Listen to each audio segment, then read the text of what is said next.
नमस्कार, news one India में आपका स्वागत है। आपके साथ मैं धर्मराज सिंह।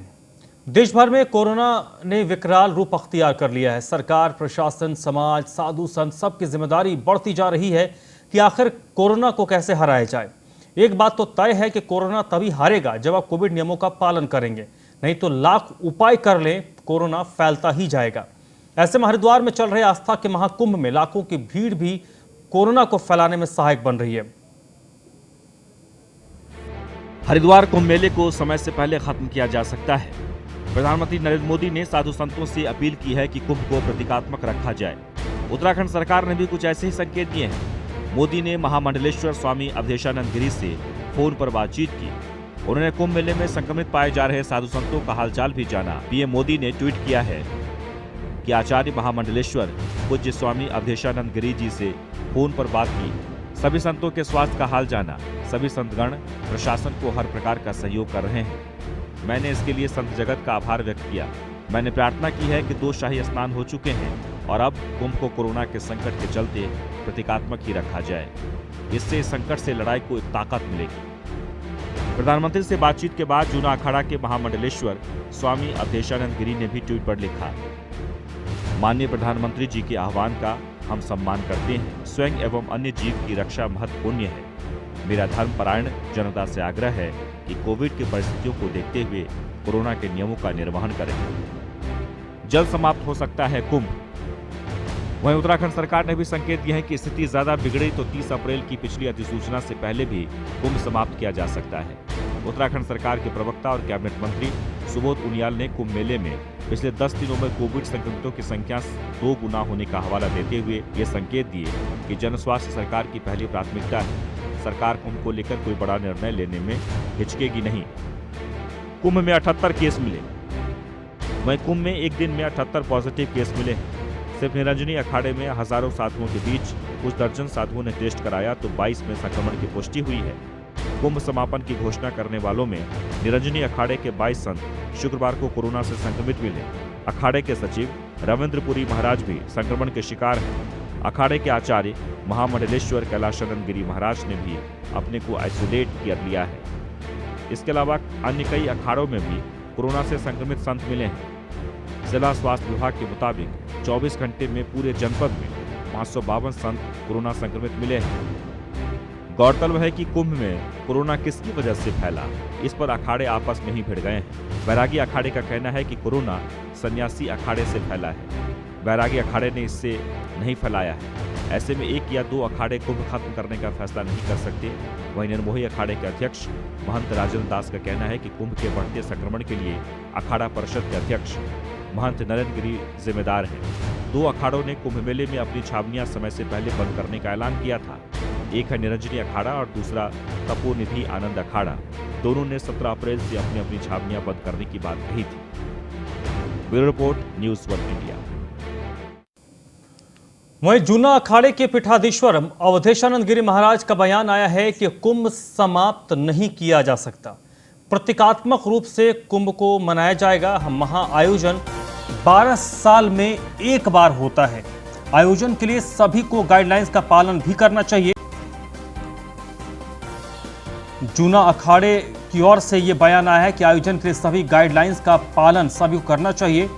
जूना पीठाधीश्वर अवधेशानंद गिरी महाराज का ये बयान आया है। उन्होंने कहा है कि कुंभ को खत्म तो नहीं किया जा सकता, प्रतीकात्मक तौर पर कुंभ को मनाया जाए। माननीय प्रधानमंत्री जी का मुझे फ़ोन आया और उन्होंने हालचाल जाने संतों के। वे अत्यंत भावुक मन के प्राणी हैं। सद्भाग्य से हमारे प्रधानमंत्री जी का अंतःकरण एक अद्भुत अंतःकरण है। न केवल वो एक शासक हैं, न केवल एक कुशल प्रशासक हैं, सच तो है कि वो एक अच्छे उपासक भी हैं। उन्होंने पूछा कि संतों का कैसा स्वास्थ्य है, किस प्रकार के उनके हालचाल हैं, सभी अखाड़ों में किस तरह की दिनचर्या है। तो मैंने कहा प्राय सभी प्रसन्न हैं, आनंद में हैं। फिर उन्होंने पूछा कि वहाँ की पूजा पद्धतियाँ, पर्व परंपराएं, वहाँ के नियम, वहाँ के सब प्रकार के आध्यात्मिक सांस्कृतिक अनुष्ठान कैसे चल रहे हैं। मैंने कहा वो भली प्रकार चल रहे हैं, सभी प्राय प्रसन्न हैं। और मैंने उनसे ये भी कहा कि लगभग सभी स्नान बड़े ढंग से हो चुके हैं, पर चूँकि बाहर से भारी मात्रा में लोग आए और गुजरात पे महाराष्ट्र में, विशेषकर हरियाणा, पंजाब में और बहुत ज़्यादा छत्तीसगढ़ में कोरोना का प्रकोप है। तो जिस ढंग से महाराष्ट्र में भारी प्रकोप है कोरोना का, और पंजाब में अथवा छत्तीसगढ़ में और गुजरात में भी, अन्य प्रदेशों में भी, तो वहाँ से कुछ हो सकता है, संभव है कि वहाँ से कुछ संक्रमित होकर आए हों। लेकिन हमारे यहाँ से कोरोना नहीं फैला है। मैं आप सबसे एक अपील करना चाहता हूँ कि जिस ढंग से यहाँ आने वाले साधकों के नेगेटिव रिपोर्ट उनके पास हैं, जिस तरह से वो अपने यहाँ टेस्ट करा रहे हैं, जितने टेस्ट यहाँ किए गए हैं कहीं नहीं हुए होंगे उतने, और उस तरह से उत्तराखंड में और हरिद्वार में वैसा संक्रमण नहीं है। मैं भारत की जनता से, भावुक भक्तों से अपील करना चाहता हूँ कि जो वृद्ध लोग हैं वे आने में संकोच करें। अतिवृद्ध, अशक्य, असमर्थ अथवा जो रोगी हैं अथवा जो छोटे बच्चे हैं, प्राय जो असम्माननीय गर्भवती स्त्रियां हैं, वे न आएँ। और अब संख्या भी बड़ी सीमित सी हैं, आप सब देख ही रहे हैं, आप सब जानते हैं कि बहुत। कुंभ मेले को प्रतीकात्मक तौर से संपन्न कराने की प्रधानमंत्री मोदी की अपील को बैरागी संतों ने नकार दिया है। बैरागी कैंप स्थित अखिल भारतीय श्री पंच निर्वाणी अनी अखाड़े में पत्रकारों से वार्ता करते हुए श्रीमंत धर्मदास महाराज ने कहा कि कुंभ मेला प्रतीकात्मक तौर पर नहीं, प्रत्यक्ष रूप से किया जाएगा। कुंभ मेले में देवता वास करते हैं, हमारे इष्ट देव मौजूद रहते हैं और सभी साधु संत प्रत्येक रूप से स्नान करते हैं, इसलिए मेला प्रत्यक्ष रूप से ही किया जाएगा। उन्होंने कहा कि प्रधानमंत्री मोदी बताएं कि स्नान में प्रतीकात्मक क्या होता है। जब कोरोना की वैक्सीन बन चुकी है तो कुंभ मेले में आने वाले श्रद्धालुओं का वैक्सीनेशन क्यों नहीं किया जा रहा है। हालांकि उन्होंने कुंभ मेले के दौरान आने वाले श्रद्धालुओं से अपील करते हुए कहा है कि कोरोना महामारी को देखते हुए कुंभ मेले में कम से कम संख्या में आए, जिससे महामारी का खतरा कम हो।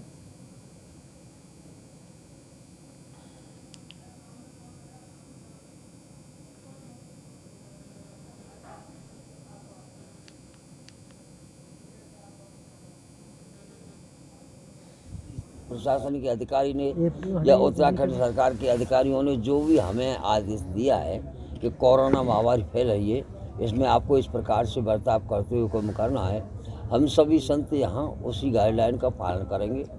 और प्रजा से भी हम कहेंगे कि आप यदि कुंभ में आते हैं तो जो सरकार ने अपनी गाइडलाइन बना रखी है या जो रास्ता बता रहे हैं, जो नियमों का पालन करने की कह रहे हो, नियमों का पालन करते हुए ही यहाँ प्रवेश करें और हो सके तो ना आवें। कारण कि अपनी धर्म की आस्था के लिए हम लोग जो यहाँ कुंभ कर रहे हैं उसमें किसी प्रकार का कालापन न लगे, कैसा हो गया कुंभ में। वैसे यहाँ ऐसी बात कोई नहीं है कि जो ज़्यादा महामारी फैल रही हो कि यहाँ जो कोई बीमार से ज़्यादा हो या मारागिरी ज़्यादा हो रही हो, कोरोना का प्रभाव ऐसा है नहीं। फिर भी हम पूर्ण रूप में पालन करेंगे और सहायता सहयोग करेंगे। हम चाहेंगे कि एक दिन कुंभ जिस प्रकार की भावना से हम आए उसी भावना से पूरा हो। प्रधानमंत्री कह रहे हैं कि प्रतीक रूप ही है और हम प्रजा के लिए इतनी प्रकार की कोई गाइडलाइंस नहीं दे रहे कि यहाँ आम है कि जाए कि न करें। हम कह रहे हैं कि सरकार की गाइडलाइन का पालन करते हुए कुंभ का पालन करें। प्रजा से भी कह रहे हो। उत्तराखंड में पिछले 24 घंटे में कोरोना के 2757 केस रिपोर्ट हुए हैं।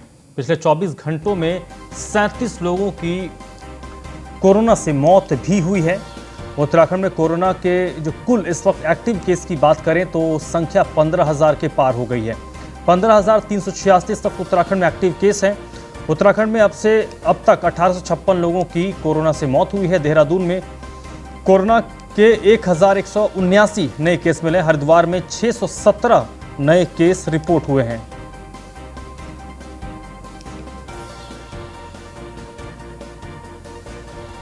तो 15,000 से ज्यादा इस वक्त उत्तराखंड में एक्टिव केस हैं।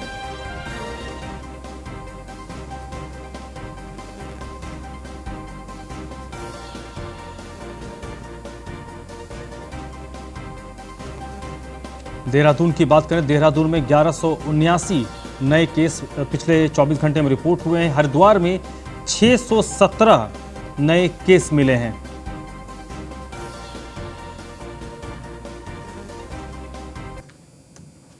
मसूरी में कोरोना मरीजों की संख्या में इजाफा हुआ। पिछले 24 घंटे में 18 कोरोना पॉजिटिव मरीज मसूरी में मिले हैं। 2 मरीज state bank of Mussoorie Barlowganj branch से मिले हैं। पिछले 24 घंटों में मसूरी में 18 कोरोना पॉजिटिव मरीज सामने आए हैं। 2 मरीज state bank of Mussoorie Barlowganj branch मिले हैं। स्टेट बैंक ऑफ मसूरी के इस ब्रांच को फिलहाल बंद कर दिया गया है। प्रशासन और स्वास्थ्य विभाग ने अलर्ट जारी कर दिया है। कोरोना संक्रमित मरीजों की संख्या इस वक्त 80 से अधिक मसूरी में हो गई है।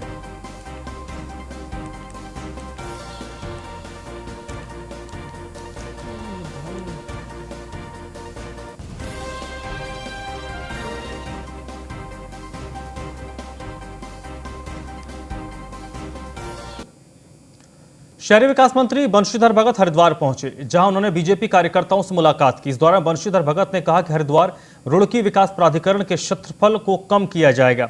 2016 में बने सभी ग्रामीण क्षेत्रों से विकास प्राधिकरण की बाध्यता को खत्म कर लिया गया है, लेकिन साल 2012 में हरिद्वार रुड़की विकास प्राधिकरण की स्थापना हुई, इसलिए कट मानकों के अनुसार अभी भी कई ग्रामीण क्षेत्र में प्राधिकरण की बाध्यता है। इस बाध्यता को खत्म करने के लिए उन्हें शहरी सचिव से बातचीत की है और बहुत जल्द ही समस्या का समाधान होगा। वहीं बंशीधर भगत ने प्रधानमंत्री मोदी द्वारा कुंभ मेले को प्रतीकात्मक तौर से आयोजित कराने की अपील का समर्थन किया है। बंशीधर भगत ने कहा है कि कुंभ मेले में बड़ी संख्या में साधु संत कोरोना संक्रमित हुए हैं, इसलिए प्रधानमंत्री की अपील का समर्थन करना चाहिए। में यहाँ देहरादून में हरिद्वार रुड़की प्राधिकरण बन गया। हरिद्वार रुड़की प्राधिकरण का मतलब लगभग हरिद्वार जिला पूरे प्राधिकरण में आ गया, ऐसा इनका मत है। तो ये बात मेरे समझ में आई, क्योंकि ये 2012 में बन गया, हमने कट आउट डेट 16 रखी है, तो इसका मतलब यहाँ तो प्राधिकरण हटा ही नहीं। तो इसके लिए मैंने अपने सचिव साहब से बात कर ली है, बेगोली जी से, कि यहाँ ये दिक्कत है, इसका समाधान क्या हो सकता है। तो मैंने कहा इसका समाधान ये हो सकता है कि शहरी क्षेत्र के अलावा ग्रामीण क्षेत्र में जो प्राधिकरण है उसको हम समाप्त करें, ऐसा कुछ कोशिश करनी चाहिए। अब क्या होगा ये तो हम अब जब लौट के आएंगे 22 तारीख में बैठेंगे तब उसके बाद होगा, लेकिन समस्या इनकी जनून है। जो बात मुझे बताई है वो मेरे समझ में आई है, निश्चित रूप से उस पर हम। उत्तराखंड बोर्ड की परीक्षाएं स्थगित हो सकती हैं। शिक्षा विभाग की तरफ से इसको लेकर एक रिपोर्ट तैयार की गई है। फिलहाल जो जानकारी है उसके मुताबिक बोर्ड की परीक्षाओं को रद्द किया जा सकता है। 4 मई से 22 मई तक उत्तराखंड बोर्ड की परीक्षाएं होनी है और इस वक्त जिस तरीके से कोरोना के केसेस बढ़ रहे हैं उसी को ध्यान में रखते हुए बताया जा रहा है कि परीक्षाओं को फिलहाल स्थगित कर दिया जा सकता है। शिक्षा विभाग की तरफ से इसको लेकर एक रिपोर्ट तैयार की जा रही है।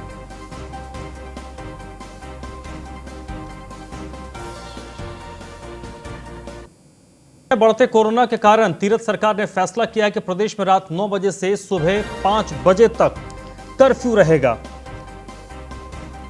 तो कोरोना के बढ़ते मामले को देखते हुए उत्तराखंड में भी नाइट कर्फ्यू को इंप्लीमेंट किया गया है। रात 9 बजे से सुबह 5 बजे तक कर्फ्यू रहेगा। शनिवार और रविवार के दिन यहां पर भी देहरादून में की बात हम करें तो ये वीकेंड का कर्फ्यू होगा। उत्तराखंड में कोरोना की चेन को तोड़ने की कोशिश के तहत तीरथ सरकार ने ये फैसला किया है।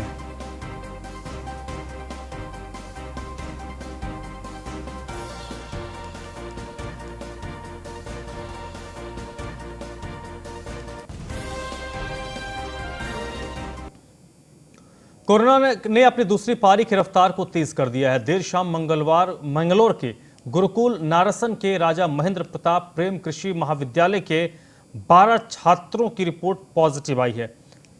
जानकारी के मुताबिक गुरुकुल नारसन में कृषि महाविद्यालय में पढ़ने वाले 12 छात्र कोरोना से संक्रमित हो गए हैं। ये सभी बाहरी क्षेत्रों के रहने वाले हैं। 1-2 दिन पहले ही इन सभी छात्रों ने अपना कोरोना टेस्ट सामुदायिक स्वास्थ्य केंद्र गुरुकुल नारसन में करवाया था, जिसमें 12 छात्रों की रिपोर्ट पॉजिटिव आई है। सामुदायिक स्वास्थ्य केंद्र के चिकित्सक डॉक्टर उस्मान द्वारा बताया गया कि ये सभी छात्र बाहर के रहने वाले हैं जो गुरुकुल नारसन छात्रावास में रहकर पढ़ाई करते हैं। देखिए, जो स्टूडेंट पॉजिटिव आए हैं वो लगभग 12 स्टूडेंट हैं। हमने उनकी जांच की, उनमें पॉजिटिव पाए गए। उनका जो जिस जगह वो रह रहे हैं, जिस मैच में है, जिस जगह हॉस्टल में है, हमने उनके मालिक को बुलाया और उनसे सेल्फ आइसोलेशन के फॉर्म भरवा लिए सबसे, कि वो अपनी जिम्मेदारी पे अपने कमरों में रहेंगे, बाहर नहीं निकलेंगे। और उनका जो अंडरटेकिंग है, जो एक आदमी उनके साथ रहता है, उनकी पूरे खाने पीने की व्यवस्था देखेगा। हमारे विभाग ने उनको जितनी दवाइयाँ थी सारी वो प्रोवाइड करा दी हैं, सारी इंस्ट्रक्शन दे दिए हैं। हमारी तरफ से एम्बुलेंस भी तैयार खड़ी है। अगर कोई भी कुछ इस तरह का माहौल बनता है, कोई प्रॉब्लम होती है, कोई कॉम्प्लिकेशन आती है, तो हम पेशेंट को शिफ्ट कर सकते हैं। आम आदमी पार्टी के संयोजक अरविंद केजरीवाल वर्चुअली उत्तराखंड के 70 विधानसभाओं के कार्यकर्ताओं से जुड़ेंगे। कल शाम को 4 बजे दिल्ली के मुख्यमंत्री अरविंद केजरीवाल वर्चुअली उत्तराखंड के 70 विधानसभा के कार्यकर्ताओं के साथ जुड़ेंगे। वर्चुअली इस प्रोग्राम का आयोजन होगा। आम आदमी पार्टी उत्तराखंड में बदलाव की नई शुरुआत करने जा रही है। इस आयोजन में दिनेश मोहनिया समेत कई पदाधिकारी मौजूद होंगे।